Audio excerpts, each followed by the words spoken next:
Aleluia! Vamos louvar ao nosso Deus.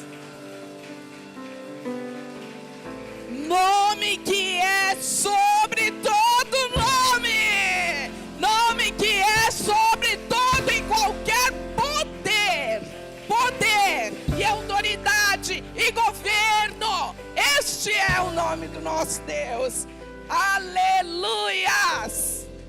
Graça e paz. Vamos nos assentar um pouquinho agora. Não vou pregar hoje, meus queridos. Vocês veem que culto poderoso? Vocês veem como o Espírito Santo já começa a atuar no nosso coração. É o que a gente fala. Esse período de louvor e adoração, ele é fundamental no preparo do nosso coração para receber a palavra. Né? Ele nos tira as tensões, ele nos faz focar naquilo que interessa. E o que interessa é nós adorarmos e bendizermos o nome desse Deus poderoso. E eu vim hoje aqui para dizer para vocês a respeito desse poder do nome do Senhor que faz os cestos sobrejarem, fazem os cestos multiplicar. Tá bom? Eu quero falar com vocês a respeito desta multiplicação, a primeira multiplicação de pães. E nós vamos ler lá em Mateus 14, no versículo 15.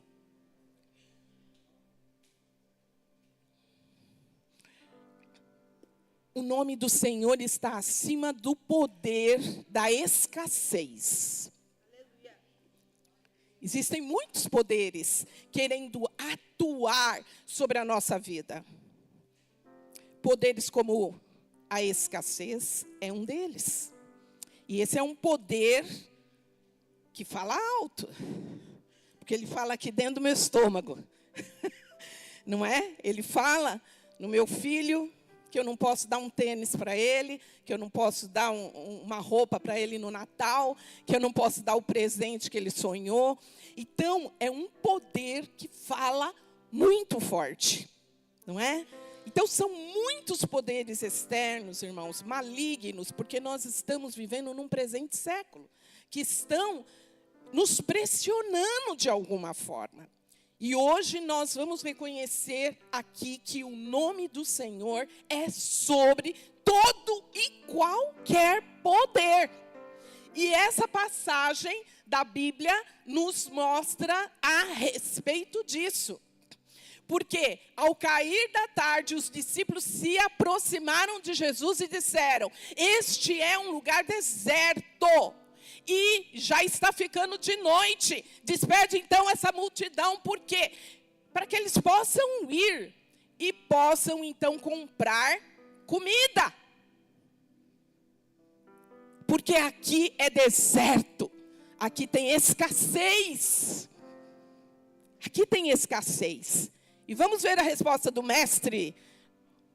Vamos ver a resposta daquele que é o nome que tem todo o poder diante dessa situação. Respondeu Jesus: eles não precisam ir. Eles não precisam sair do deserto. Vocês estão entendendo?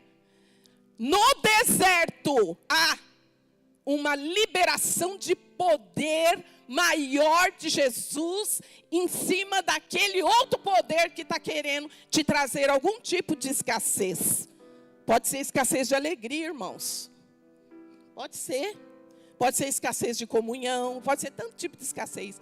Pois é. Então Jesus fala aqui, ó. Não precisa ir não.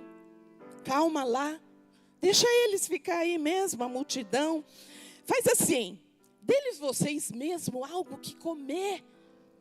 Jesus está falando, vocês já têm como gerar isso. Porque vocês estão andando comigo. Então vocês têm o que gerar. Quando nós andamos com Jesus, esse poder do nome de Jesus passa a ser o poder na minha vida. E passa a ser um poder multiplicador. Então ele fala no meio da escassez para aqueles 12 discípulos jovens. inexperientes, assustados. Falou assim, vocês têm o poder de dar para eles no deserto. Entenderam? Você, homem, tem poder de Deus para dar para a sua família no meio do deserto. Você, mulher de Deus, tem poder para dar para o seu esposo, para seus filhos, no meio do deserto. Ele está falando isso, você já tem essa autoridade. Vão lá, deem vocês o que comer. E aí, não vou pregar hoje, tá, gente? E aí, o que ele fez? Então, eles disseram, tudo bem, né? Tudo bem, né? O que nós vamos fazer, né? Nós temos aqui, 5 pães e 2 peixes. O que é isso para uma multidão de 5.000 homens, sem contar mulheres e crianças? Então eu falei, eu tenho aqui, nós temos, vamos servir. Vamos ver o que Jesus fez diante do que eles tinham. Para eles, o que era o que eles tinham? Nada. É assim, lá diante do seu problema e da sua angústia, você olha e fala assim, não tenho nada. Mas Jesus fala, o que vocês têm? Apresentem. Vocês vão dar o que comer. E aí eles apresentaram o nada deles. Diante do nome, do poder do Senhor, é muito. Porque o nome dele é sobre todo nome. É sobre qualquer poder. O poder inimaginável, o poder sobrenatural. Isso é sobrenatural. Mas não é sobrenatural lá. É sobrenatural aqui na sua vida hoje. Entenderam? E aí, Jesus falou, trago então aqui para mim, e ordenou que a multidão se assentasse na grama, e tomando 5 pães, os 2 peixes, olhando para os céus, ele deu graças, partiu os pães, e em seguida deu para os seus discípulos, e esses foram dando para a multidão. Então, o que Jesus fez com aquilo que era pouco, ele não falou é pouco. É só isso. Os discípulos falaram, só isso. Jesus falou assim, dê para mim. Eu vou dar graças a Deus. Eu vou apresentar a Deus e vou agradecer esse que vocês têm. E vou já ordenar à multidão o que vai acontecer. Senta aí, porque vocês vão comer. Entenderam? A multiplicação não tinha ocorrido, os pães não tinham aumentado, mas Jesus pega e eleva a Deus, seu Pai, o nome mais poderoso do universo. Aquilo que ele tem, ele apresenta. Você tem feito isso diante da dificuldade, da escassez? Eu apresento, Senhor, e te dou graças. São 5 pães e 2 peixes. E aí mandou sentar. A multidão sentou. A multidão já estava esperando. Se mandou sentar, alguma coisa vem. A expectativa foi criada no coração daquelas pessoas. E que não eram poucas.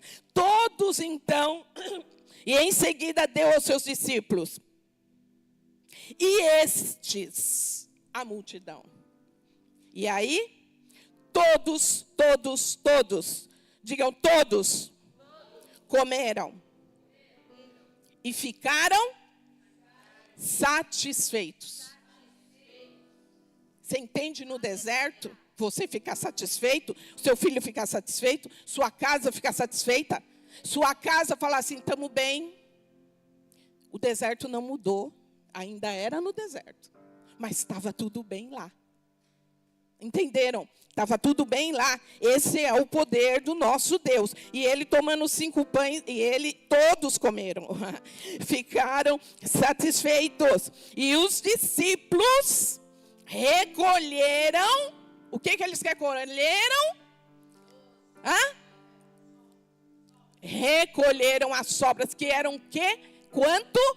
12 cestos cheios dos pedaços que sobraram. Este é o poder do milagre, da multiplicação, no nome de Jesus.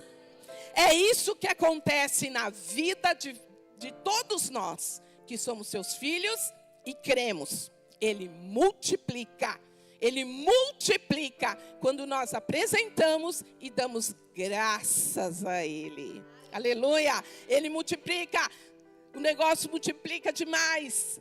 O que não era nada se transformou no final, depois de alimentar 5.000 homens, mais mulheres e crianças, se transformou ainda em 12 cestos cheios. Amém? Nesse espírito nós vamos ofertar. Nós vamos apresentar a Deus. O que você tem para apresentar ao Senhor nesse dia? O que você tem para ofertar ao Senhor nesse dia? Nós vamos fazer isso. Você vai pegar a sua oferta e você vai dizer: a ti eu dou graças, Deus. E o Senhor já está operando esse milagre, Senhor, no meu deserto, onde eu estou. Eu entendo, Senhor, os teus princípios. E eu entendo, Deus, que o teu nome é sobre todo nome. Amém? Você vai fazer isso. Vamos ficar em pé. Levante a mão, você que precisa de um envelope. E nós vamos, então, dar graças ao nosso Deus. E assim é em relação a tudo na nossa vida. Irmãos, é em relação a tudo na nossa vida. Em um culto, a palavra não acontece só quando um pregador sobe aqui. Em um culto, ele começa lá quando você recebe o abraço de alguém. Ali já está começando o Senhor operar na sua vida e tocar em você e dizer: você é amado, você é aceito, você é querido, aqui é o teu lugar. Você veio para a casa do teu Pai a apresentar para Ele o seu melhor louvor. Já começa lá. E tudo isso aqui é a sequência do que Deus está fazendo em nós. Amém? Então nós vamos adorar, levantar, dar graças ao nosso Deus, porque Ele é um nome sobre todo nome. Amém? Feche os seus olhos. Vamos orar. Senhor, nessa manhã, nós apresentamos a Ti, Deus. Oh, meu Pai, com tanta alegria no nosso coração, aquilo que temos para adorar a Ti. Temos entendido que mesmo no meio da pressão, no meio do deserto, no meio da dificuldade, Senhor, Tu faz multiplicar tudo aquilo que nós precisamos, Pai. Nós aprendemos, Senhor, que diante dessa situação, o que nós temos que fazer é Te dar graças e é reconhecer o Teu nome e o Teu poder sobre qualquer outro. E nós fazemos isso essa manhã, Pai. Ao ofertar a Ti, Senhor, ao dizimar a Ti, Senhor, nós também estamos declarando, cremos no Teu nome, em qualquer circunstância da nossa vida. E temos a certeza, Pai, que Tu has de multiplicar sobremaneira, Senhor, qualquer área da nossa vida que esteja carecendo, Senhor, que esteja em escassez. Que seja assim, Pai, em nome de Jesus, para o louvor da Tua glória. Amém, Senhor. Amém. Aleluia! Vamos adorar, vamos louvar, vamos agradecer. Glória a Deus. Os irmãos vão passar. Você vai dizer, você vai sentar, pode sentar e você vai dizer: glória a Deus. Estou semeando e vai multiplicar. E vamos ver aqui as coisas poderosas que Deus está fazendo nas nossas vidas e vai continuar fazendo por esses dias, amém? Tivemos aqui na maioria das células, já tivemos o encerramento, né? E vamos continuar agora no dia, vamos abrir aqui.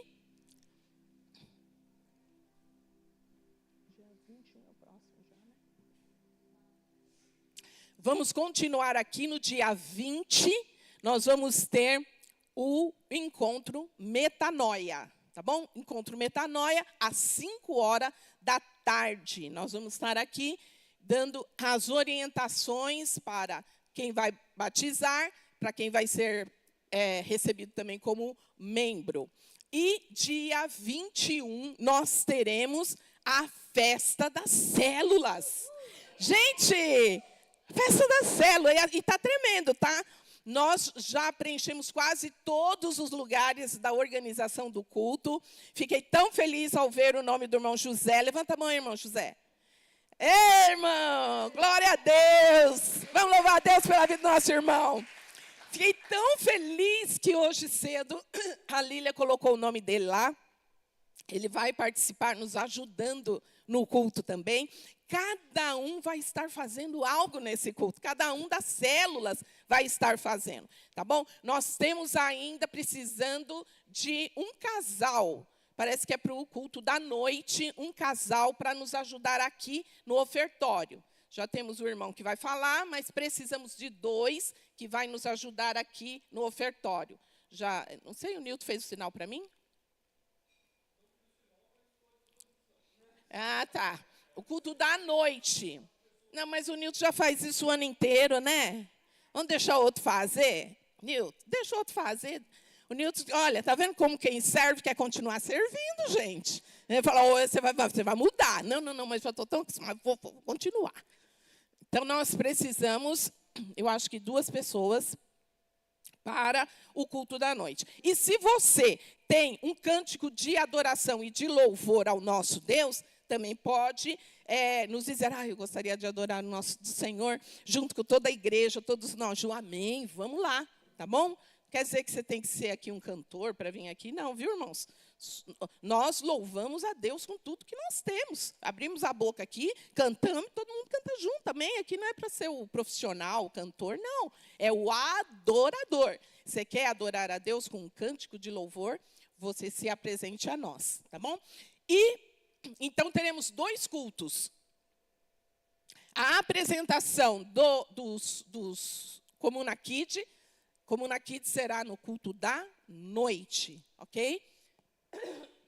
E dia 28, aí nós temos o nosso culto, que vai ser o culto da virada. Dia 21 é o culto de Natal. E dia 28 é a nossa virada. Tá? De vez da gente fazer na madrugada do 31, vamos fazer no 28. E vamos fazer no 28 de maneira poderosa também. Todos os atos da igreja, eles são poderosos. Tá? Então, vamos fazer um culto pela manhã e depois nós vamos almoçar juntos aqui na igreja. Nós já vamos preparar a igreja de uma maneira diferente. Cada um vai trazer o seu prato de alimento e nós vamos fazer o nosso almoço comunitário, amém? Quem já participou de almoço aqui na comunidade? Aí, ó, várias pessoas. Quem ainda não participou, vai ver como que é, entendeu? Vai participar junto. A gente traz o prato, a gente traz aí o refrigerante, traz o suco, coloca aí esse negócio. Olha, você sabe o que acontece? Igualzinho a multiplicação dos pães. É assim, vira um banquete. E a gente come um pouquinho de cada coisa, não é verdade? É verdade? Quem já participou, levanta a mão. É isso aí. É verdade. É maravilhoso. E vai acontecer de novo no dia 28. E nesse dia você pode aproveitar e convidar alguém para vir com você. Tanto nesse quanto também no dia 21. Tá bom? Convide as pessoas, convide os amigos, convide os seus familiares para estar junto com você nessas ocasiões tão importantes, tá bom? Esteja com toda a sua família aqui, ok? E agora eu quero chamar aqui o Lucas. O Lucas é que vai ministrar essa noite, ou essa manhã.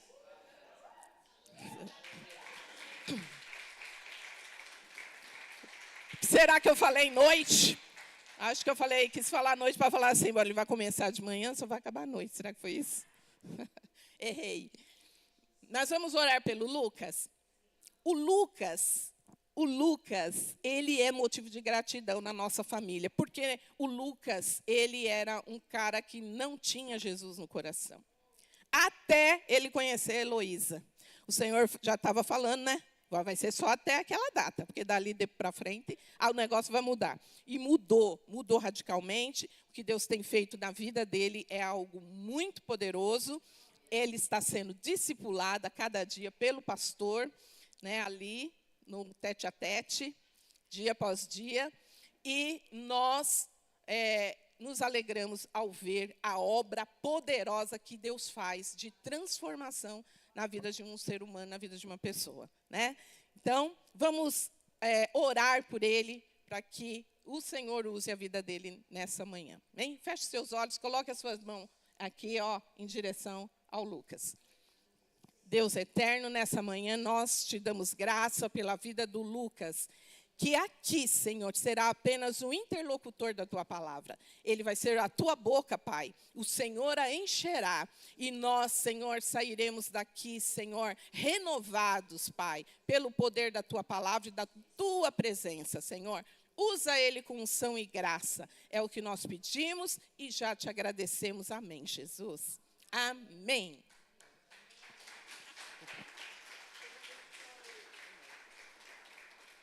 Graça e paz, irmãos.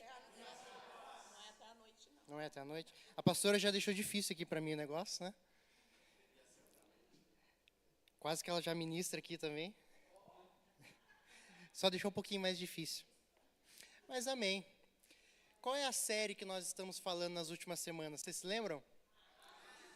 Atos do Espírito Santo, né? Atos dos Apóstolos ali, segundo o Espírito Santo. O Espírito Santo intermediou e tudo isso, né? Mas na semana passada falamos sobre amizade e falamos sobre diversos outros atos do Espírito Santo nas últimas semanas. Mas hoje, o Espírito Santo colocou no meu coração de falar sobre o maior ato do Espírito Santo. O maior ato. Sem ele, nenhum dos outros pode ocorrer. Por isso que ele é o maior ato. Que é um ato que talvez ninguém nunca tenha ouvido falar. Mas nós vamos falar nessa manhã aqui. Pode colocar a capa, por favor. Novo nascimento. Olha só, ninguém nunca ouviu falar, mas nós vamos falar um pouquinho. O maior ato do Espírito Santo é ele que nos dá certeza de uma experiência real com Jesus. É ele que prova que o Espírito Santo tirou aquele coração de carne e aquele coração de pedra e colocou um coração de carne, um coração cheio do sentimento que havia em Cristo Jesus, aquele sentimento de amor para com os irmãos. Né? O novo nascimento, ele é essa confirmação dessa experiência com Jesus. Só através do Espírito Santo nós podemos sentir esse amor pelos irmãos. Porque senão a gente não se ama. Porque nós somos pessoas diferentes, completamente diferentes. Estamos juntos aqui, olhando o mesmo alvo, não é? A única forma de estarmos em unidade é com o Senhor Jesus no centro. Porque todo mundo aqui pensa diferente. Trabalha em bolhas diferentes, frequenta lugares diferentes. Mas aqui nós somos unidade. Amém? Aqui nós estamos juntos. Somente cheios do Espírito para ter essa nova vida. E para falar um pouco dessa nova vida, eu queria falar um pouco de Pedro, que tinha um jeito difícil, explosivo talvez, assim como muitos de nós aqui, podemos ter esse jeito um pouco explosivo e difícil, né? Mas somos aperfeiçoados pelo Senhor. Eu queria ler Mateus 16, 22 ao 23, para a gente começar. Então Pedro, chamando-o à parte, começou a repreendê-lo. Ele está repreendendo Jesus aqui, tá? Dizendo: nunca, Senhor, isso nunca acontecerá contigo. Jesus virou-se e disse a Pedro: para trás de mim, Satanás, você é uma pedra de tropeço para mim, pois você não pensa nas coisas de Deus, mas nas coisas dos homens. Olha só, ele está repreendendo Jesus. Vocês teriam coragem de fazer uma coisa dessa? Mas Pedro ali estava repreendendo Jesus, e porque Jesus estava falando naquele momento ali o que iria acontecer, que ele iria sofrer na mão dos líderes religiosos, que iria morrer, mas iria ressuscitar ao terceiro dia. Então Pedro, ele repreendeu Jesus ali. Tinha boas intenções, certo? Nós vamos falar de boas intenções mais para frente. Pode passar para o próximo já, João 18. Simão Pedro, que trazia uma espada, sacou-a e feriu o servo do sumo sacerdote, decepando-lhe a orelha direita. O nome do servo era Malco. Jesus, porém, ordenou a Pedro: guarde a espada, acaso não haverei de beber o cálice que o meu pai me deu? Irmãos, o que vocês imaginam nessa cena? Vocês acham que Pedro, o pescador, ele mirou na orelha ali? Não, ele pegou a espada e ele ia matar ali já. Ele era um pescador, ele não estava mirando na orelha direita, não. Ele teve uma atitude explosiva ali e atacou o guarda ali. E Jesus repreende, né? Jesus diz mais para frente que ele tem mais de 12 legiões de anjos que poderia protegê-lo se fosse necessário, mas não era necessário. Jesus trocou ali, nesse momento, as 12 legiões de anjos para andar com 12 homens. Olha que maravilha, glória a Deus, por 12 discípulos ali. Então, Pedro, ele agia com emoção. Ele se deparava com uma situação e ele tomava uma atitude segundo o seu próprio entendimento. Lá em Provérbios 3, 5, esse a gente não vai ler, que a gente já lê toda semana nos dízimos e ofertas, né? A palavra orienta a não seguir o nosso próprio entendimento, porque o nosso próprio entendimento é falho. O nosso próprio entendimento fala o que está ali em Mateus 16. A gente pensa nas coisas do mundo, pensa como seres humanos, não pensa nas coisas de Deus, da forma como Deus vê, né? E tem coisas que nem sempre são boas e agradáveis. Sabiam disso? Nem tudo é bom e agradável, mas são necessárias para que a palavra de Deus se cumpra na nossa vida. Então, nem sempre seguir o Senhor é fácil, sem dores, muito pelo contrário. Estar seguindo o Senhor é estar contra o pecado e contra o maligno, não é? É isso ou não é? É, mas o mundo jaz aonde? No maligno. Então, vai ter muita perseguição. As pessoas vão estar contra nós simplesmente por estarmos fazendo a vontade do Senhor.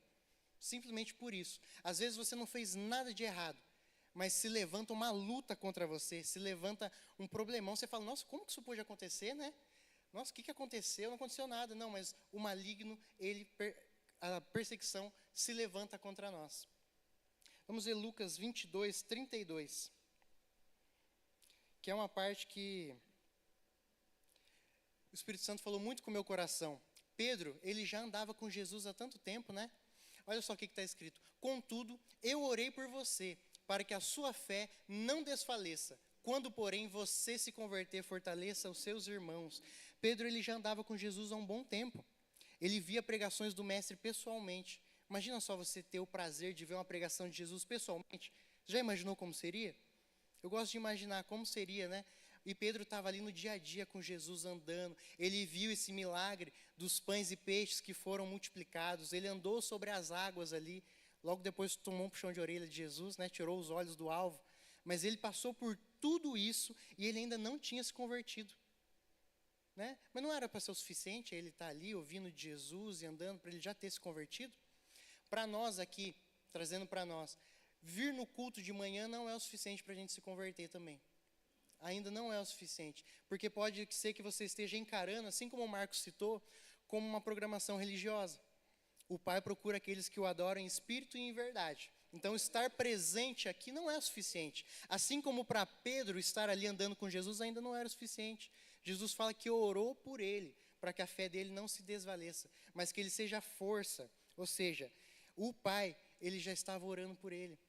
Ou seja, não existe um formulário correto para a nossa conversão. Não tem um tempo de igreja definido. Não tem números de ministérios que eu tenho que participar. Não tem uma idade certa. Você pode se converter aos 30, 40, 50. Pode se converter no leito de morte. Como a gente já ouviu várias vezes um testemunho do pastor aqui, de uma pessoa que se converteu no leito de morte.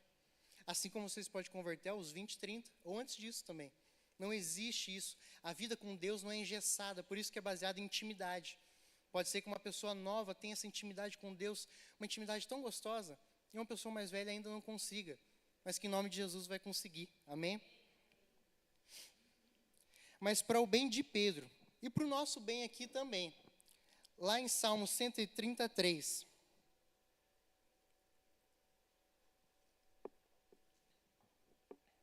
Se tu, Senhor, registrasses os pecados, quem, Senhor, se manteria de pé?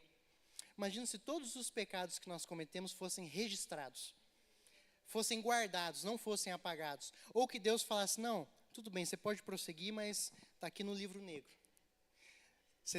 A batata está assando. E vai acumulando, ao longo da vida vai acumulando, vai acumulando. Graças a Deus, a salvação do Senhor é tão perfeita que Ele não registra os pecados e as transgressões. Jesus é o nosso sumo sacerdote e intercessor. Então a gente não pode errar, nós temos que buscar a santidade sim. Mas caso a gente erre, nós temos um sumo sacerdote que intercede por nós, que nos limpa, nos purifica, a partir de uma coisa simples. Vocês sabem que coisa simples é essa? Alguém arrisca? Pode arriscar. Uma coisa simples, que nos leva ao novo nascimento, que as pessoas estão com tanta dificuldade hoje em dia de ter. O arrependimento. Ó, teve um pessoalzinho que tirou 10 ali atrás, viu? O arrependimento. Vamos ler Atos 3:19.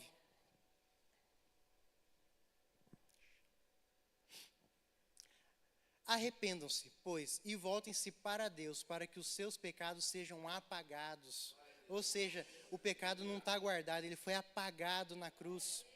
O Senhor levou sobre ele todo o pecado, toda enfermidade. Por isso que nós temos que declarar a palavra. Por isso que muita coisa que a gente ora errado. A gente ora apenas pedindo coisas que Jesus já liberou. Jesus já nos prometeu, já disse que será assim. A palavra não declara que nós somos mais do que vitoriosos? E ser mais do que vitorioso é ter certeza da vitória antes de ir para a batalha. Então nós somos mais do que vitoriosos. Então nós já temos isso já. Então o Senhor não registra nada disso. O arrependimento deve ser verdadeiro. Quando a gente faz uma coisa e se arrepende, a gente fala que se arrepende, mas 2 dias depois está fazendo de novo, você não se arrependeu. Você teve um remorso, pode ter ficado chateado com o que você fez, mas você não teve o arrependimento bíblico, porque o arrependimento do Senhor, ele gera mudança. Você vai ter nojo de fazer aquele pecado, você não vai querer cometer novamente. Esse é o arrependimento que tem que ter. Vocês não acham que Jesus poderia ter ficado chateado com Pedro, de repente? Fala, nossa, eu te chamei para ser pescador de homens, você andou sobre as águas, viu a multiplicação dos pães e dos peixes ali, ficou fresco na memória, graças à pastora. Ele viu tudo isso. Vocês acham que Jesus não poderia ficar chateado? Eu estou aqui falando pessoalmente, Jesus mesmo está discipulando ele ali, ele ainda não tinha se convertido. Pedro ainda agia com agressividade, com impulso, estava repreendendo Jesus, porque Jesus disse o que iria acontecer, que ele iria morrer, iria ressuscitar depois de 3 dias. Mas não, Jesus não fez isso. A palavra diz o quê? Que ele orou por Pedro. Olha que maravilha. Para que a fé dele não se desfizesse, mas que quando acontecesse, ele fosse força para os irmãos. É assim que Jesus vê as coisas. Jesus não desiste de ninguém. Ele não falava, não, Pedro é sem jeito. Eu peguei ele lá atrás, falei que iria transformar em pescador de homens, fiz o melhor, andou sobre as águas ali, tomou um sermão logo depois, que caiu ali, tirou os olhos de Jesus, mas Jesus não desistiu dele. A palavra diz que ninguém pode tirar do Senhor, Jesus, aqueles que o Pai os deu. Ninguém tira da mão de Jesus aquele que o Pai os deu. E nós, como pequenos cristos, nós estamos desistindo das pessoas? Vou tomar uma água aqui. Se Jesus não viu Pedro como um caso perdido, não desistiu dele, por que nós estamos desistindo do irmão que está do nosso lado? Por que nós estamos falando que ele não tem jeito? Nós estamos falando que o irmão é isso, que ele é aquilo, que ele é explosivo, que ele é rígido, que ele é complicado, que ele é tudo. O irmão é tudo. A gente acaba julgando as pessoas. A gente acaba julgando as pessoas por pouca coisa, pouco contato. Eu vi a pessoa uma vez e eu acho que eu já sei como que ela é, todos os dias. Às vezes ela acordou um dia um pouco de mau humor, ela acordou um dia, de repente, com o pé errado. E eu falo, não, eu sei como é. Eu sei como o pastor é. Vou citar o pastor aqui. Sei como o pastor é. A partir de uma conversa com ele, eu sei toda a vida dele, sei o jeito dele, eu sei. Não, a gente não sabe. Vamos parar com esse julgamento, porque o Espírito Santo muda. Muito além da ciência, o Espírito Santo pode mudar tudo. Ele muda o jeito da pessoa, ele muda tudo. A gente não sabe como a pessoa é. Às vezes a gente convive com a pessoa por anos e ainda não sabe como ela é. Como que a partir de uma conversa eu falo que eu sei como ela é? Eu não sei. Então, ninguém é sem jeito para o Senhor. Jesus, ele fazia uma coisa muito importante que nós temos que fazer também. Jesus já via Pedro convertido. Ele já orava para que a fé dele não se desfizesse. Ele já estava vendo pela fé o que ia acontecer. Ele já via Pedro, que seria uma pedra ali, que seria suporte para os irmãos, que ele seria uma bênção, que ele iria se converter sim. Ele via que o Pedro seria força para os irmãos. Nós devemos ver isso nos nossos irmãos também. Pode estar dando problema a pessoa, pode estar sendo complicado, mas a gente tem que ver que ela vai ser uma bênção, que ela vai ser força, que ela vai se converter sim, e que isso vai ser uma bênção. Essa é a visão que o Espírito Santo nos dá. Quando a gente enxerga as coisas pela visão do Espírito Santo, tudo é melhor, vocês não acham? Tudo é melhor. Você vê a sua vida financeira, mas você vê crendo no Senhor, crendo no Espírito Santo, você fala, não, Deus vai prover, eu vou ser fiel ao Senhor. Você vê no seu trabalho que as coisas estão dando errado, mas você vê pela fé que as coisas vão melhorar. Pode ser que não melhore do jeito que a gente quer, do jeito que a gente imaginou, mas vai melhorar do jeito que precisa melhorar. Porque o Senhor é sábio, nós não somos sábios. Nosso entendimento é tão falho que até pensando na coisa certa, a gente consegue errar. Se a gente falar com alguém, for discipular alguém, sem orientação do Espírito Santo, você vai falar certinho, vai dar errado. Não vai dar certo. A pessoa vai se ofender, vai ser complicado. Agora, quando o Espírito Santo coloca, você pode falar uma coisa que iria ofender a pessoa, mas não vai ofender. Porque é a paz que excede o entendimento que está naqueles que são cheios do Espírito Santo. Amém? Então, ninguém é sem jeito para o Senhor. E Ele ama todos nós com amor leal. Não é esse amor do mundo, né? O amor do mundo hoje é quase uma paixão, né? É algo intenso que acaba rápido. Não é um amor leal. O amor do Senhor é aquele amor longo, que não acaba. Aquele que permanece, fiel. Imagina quantas vezes nós erramos, pecamos e nós tivemos transgressões. Quantas vezes? Uma, duas? Acho que são milhares, né? A gente não tem nem noção. Mas o Senhor, Ele apaga tudo isso, né? Ele apaga tudo isso porque Ele tem amor leal. É necessário um verdadeiro arrependimento para que nós possamos ter mais da vida de Deus em nós. E existe mais um fator. Nós estamos falando de novo nascimento. Tem também a questão, né, do arrependimento que nós já falamos. E tem outro que é fundamental.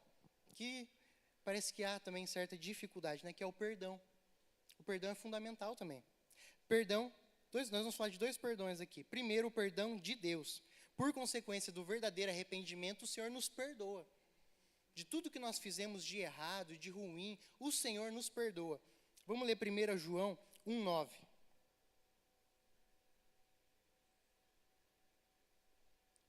1 João 1,9. Se confessarmos os nossos pecados, ou seja, nós estamos confessando os nossos pecados, houve arrependimento. Ele é fiel e justo para perdoar os nossos pecados e nos purificar de toda a injustiça. Ou seja, confessar os nossos pecados é necessário para ter um verdadeiro arrependimento. É necessário. Primeiro para Deus, que é o nosso Senhor e Salvador. Não importa qual pecado você tenha cometido antes de chegar aqui hoje. Não importa. Estou falando de pecado de 20 anos atrás. Não importa o pecado que você cometeu antes de chegar aqui, ontem, essa semana, não importa. O que importa é ter um verdadeiro arrependimento. Porque o Senhor, Ele é fiel e justo, Ele tem amor leal, Ele nos perdoa.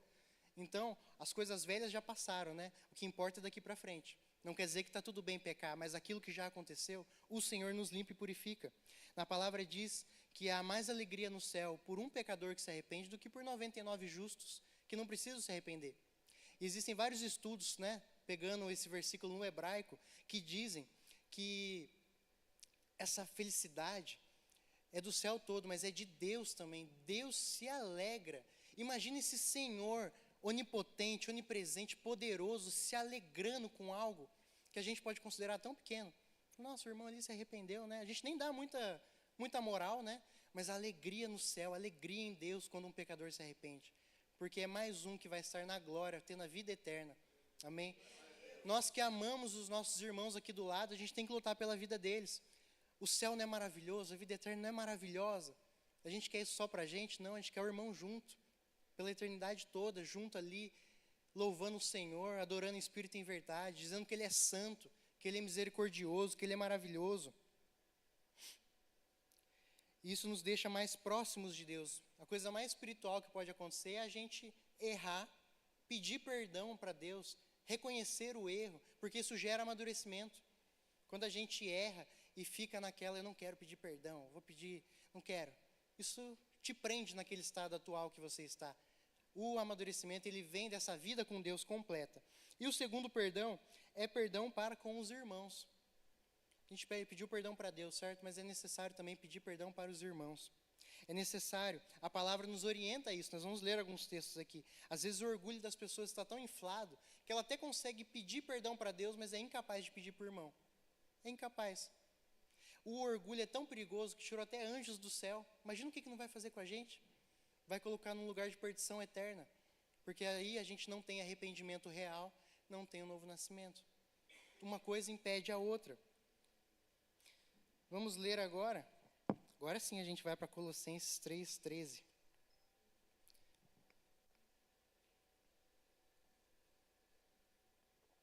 Suportem uns aos outros e perdoem as queixas que tiverem uns contra os outros.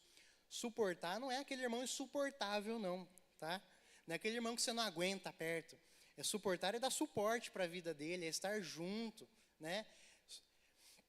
Perdoar as queixas. Se você está perdoando as queixas, também tem que ter a devolutiva, né? Tem que ter pedido perdão, né? Ó, lá em Mateus 18, 21, nós vamos ver uma fala importantíssima do Senhor Jesus. Então Pedro, fiz questão que fosse Pedro, né? Porque a gente já está falando de Pedro, aproximou-se de Jesus e perguntou: Senhor, quantas vezes deverei perdoar o meu irmão quando ele pecar contra mim? Até 7 vezes? 7 vezes é muito, né? Vou perdoar 7 vezes o irmão. Aí Jesus vem e nos surpreende.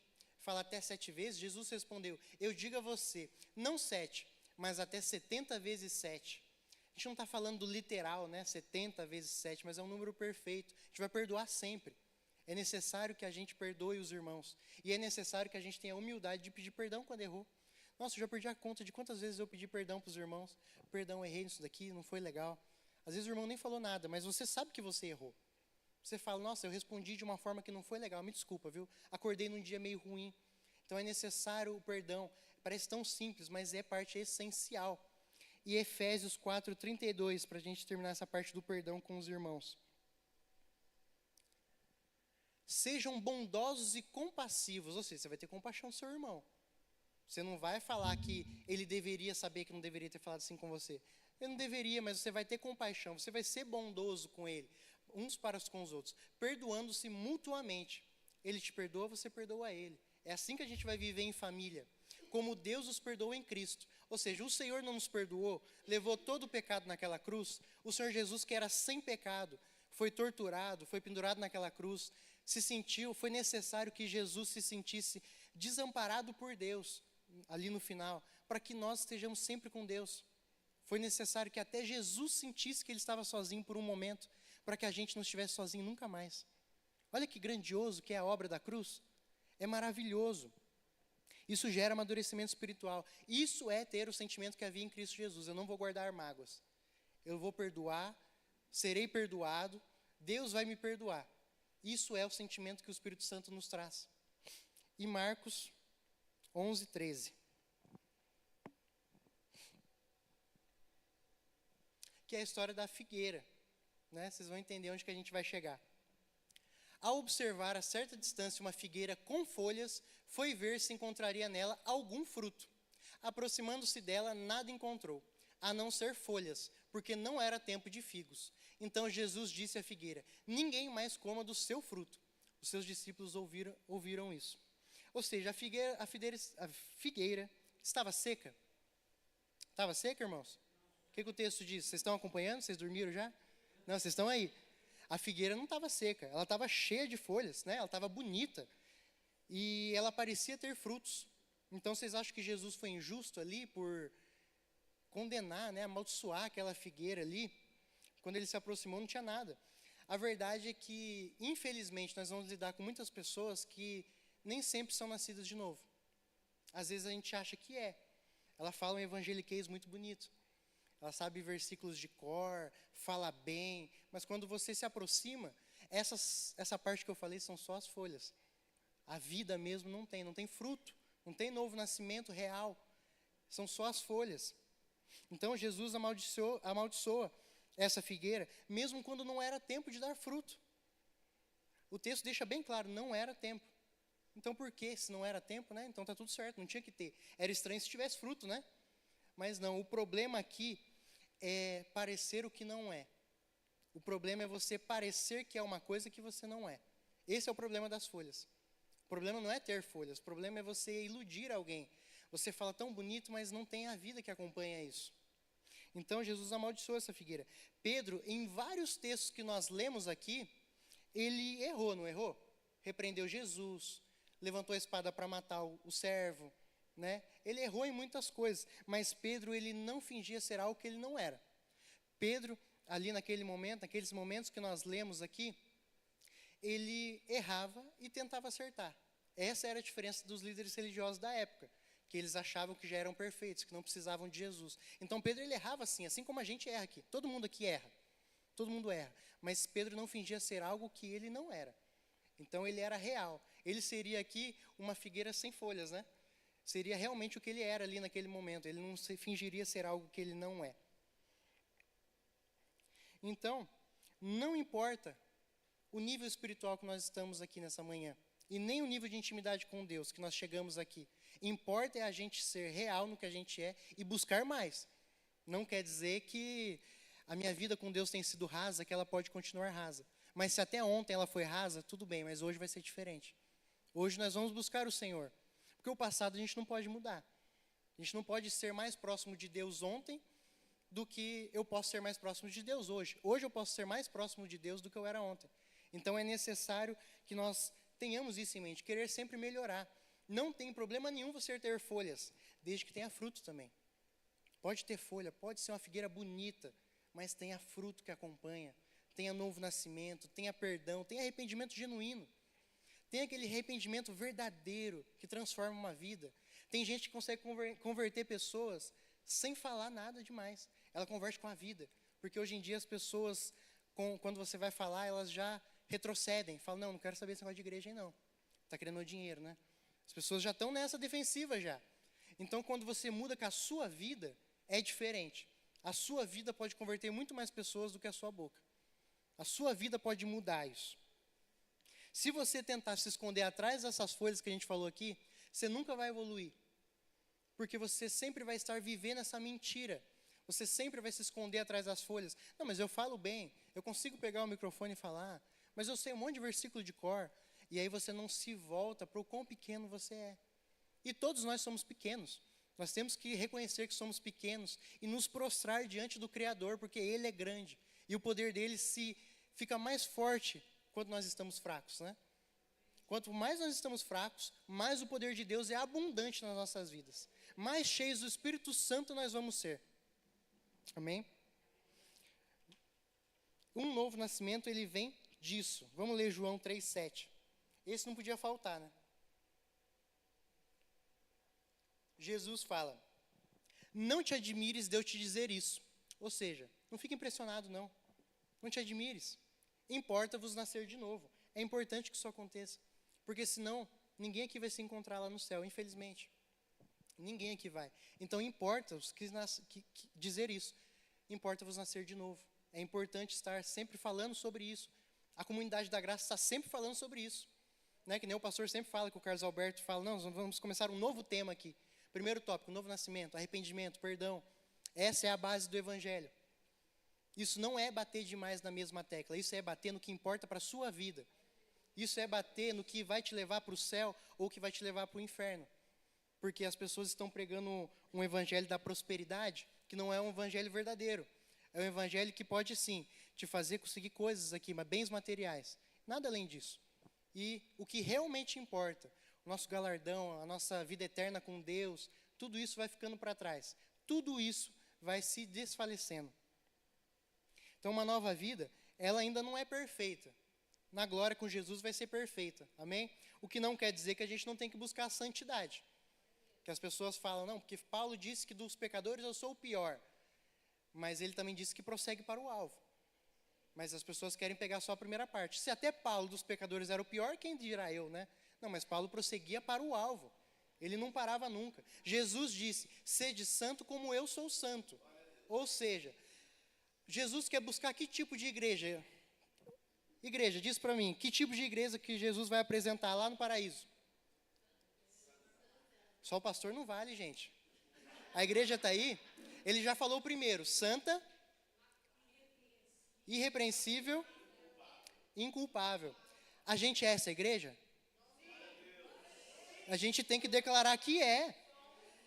A gente tem que ver pela fé que a gente é.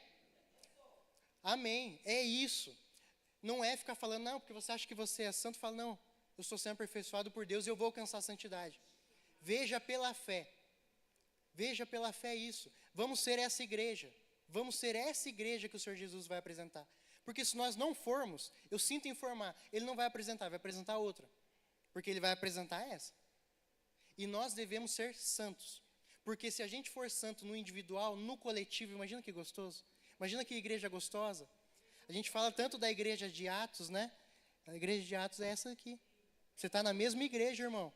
É a mesma igreja. Não, mas a placa é outra. Não tinha placa lá? Não importa. A igreja de Jesus é uma só. Nós estamos, sim, debaixo de uma placa que nos dá uma visão e uma missão. É isso. Mas a igreja de Jesus é a igreja de Jesus. E ela não mudou desde aquela época e não vai mudar nunca. As pessoas mudam. As pessoas mudam. Eles entram, saem, Cada um está seguindo um caminho diferente, né? Mas a igreja ela tem que permanecer de pé, e santa, irrepreensível e inculpável. Tiago 2,17 fala que nós não somos salvos por boas obras. Nós não conseguimos um novo nascimento por boas obras. Mas um novo nascimento gera boas obras. Ou seja, a nossa fé não é a partir de obras, mas a nossa fé gera obras. Nós temos que ter uma fé que nos dá prazer em servir na casa de Deus. Olha, eu preciso servir aqui, eu preciso limpar o banheiro. Quando a gente fala de servir na casa de Deus, as pessoas querem pensar em subir no púlpito, né?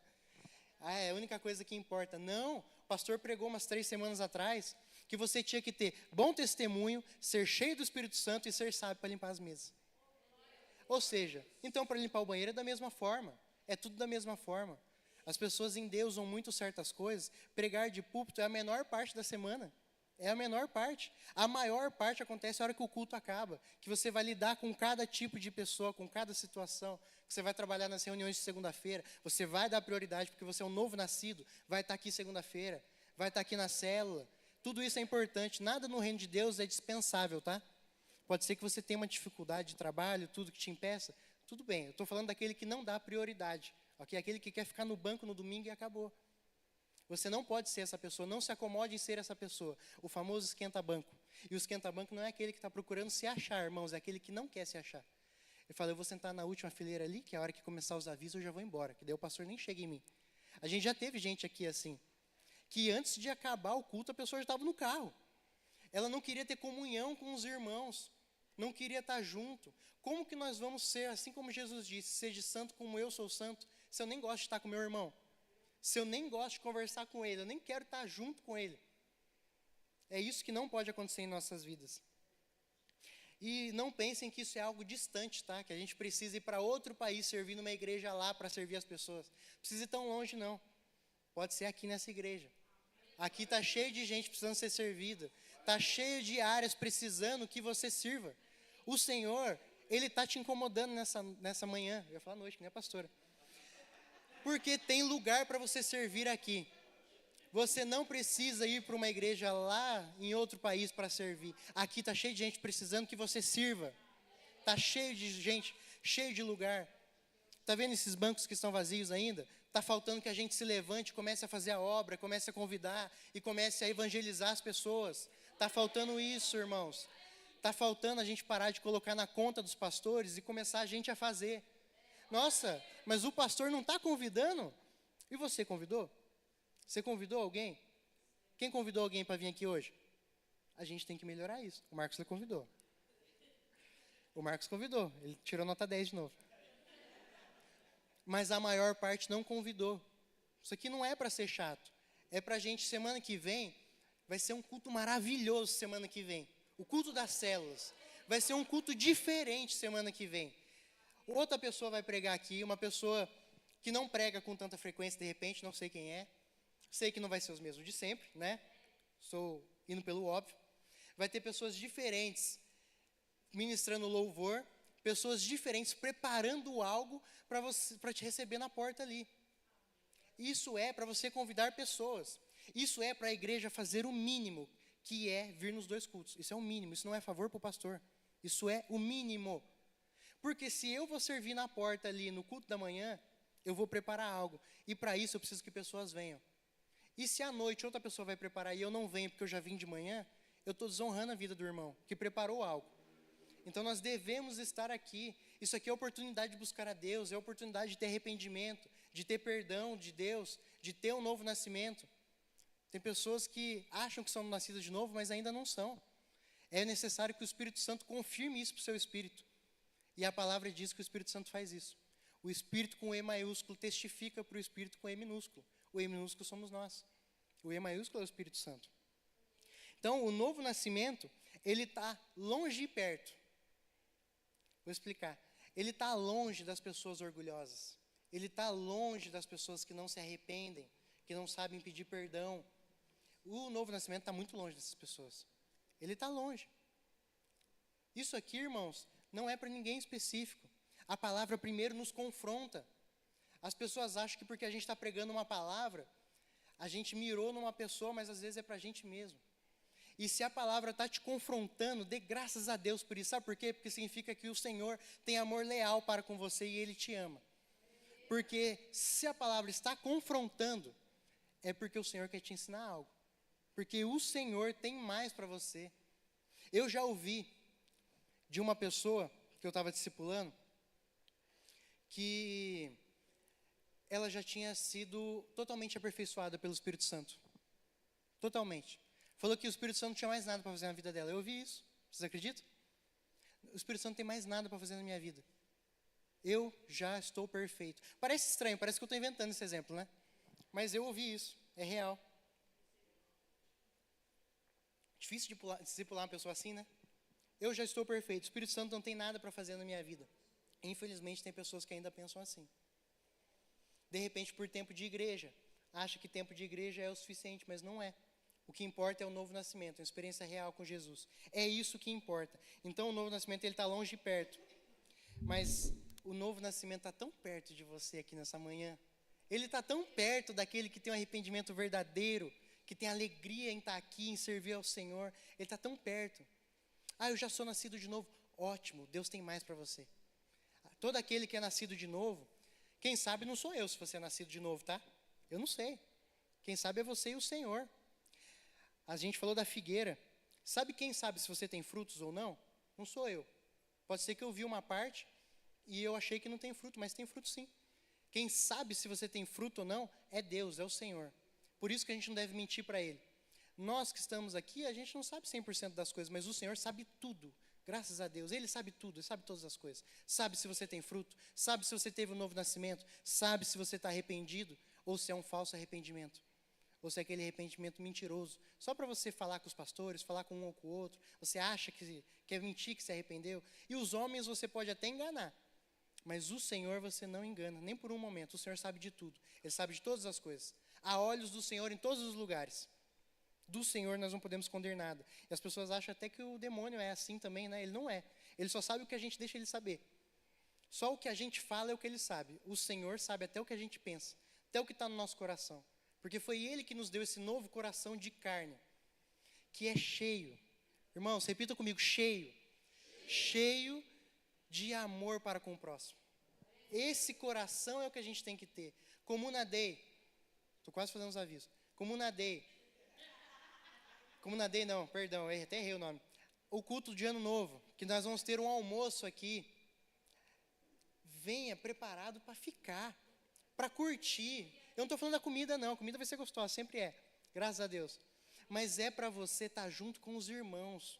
Com carinho, com amor. Eu quero gostar. Não é suportar no sentido do irmão chato, já falei. É você gostar de estar com aquele irmão. Gostar de conversar. Você se importa com os problemas dele. Você ora por ele porque você realmente se importa. Você pega aqueles irmãos, é um culto de final de ano, certo? De ano novo. Você que chorou tantas vezes pela vida dos irmãos esse ano.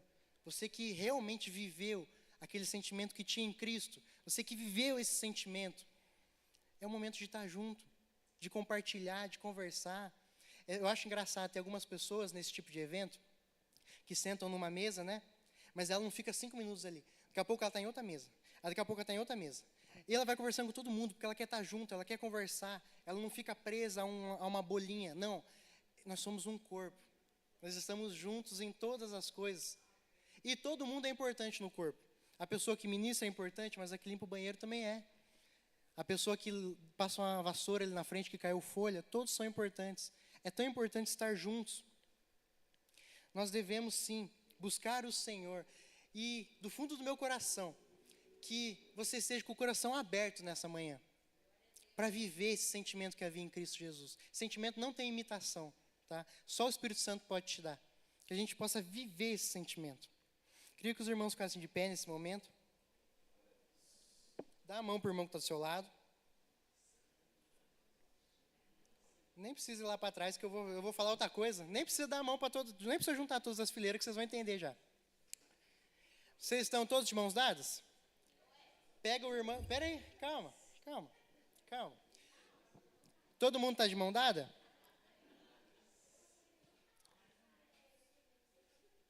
Todo mundo está de mão dada? Então traz o irmão aqui para frente. Entendeu? Traz o irmão aqui pra frente. Enganei vocês. Eu vou usar essa. Ô, Lucas, eu anotei, eu vou usar essa. Gostou? Pensei ontem. Você viu como é que ficou mais fácil trazer todo mundo? Ficou bem mais fácil. Todo mundo achou que ia ficar ali quietinho. Exato. Isso é dar suporte. Amém. Que a nossa única escolha aqui nessa manhã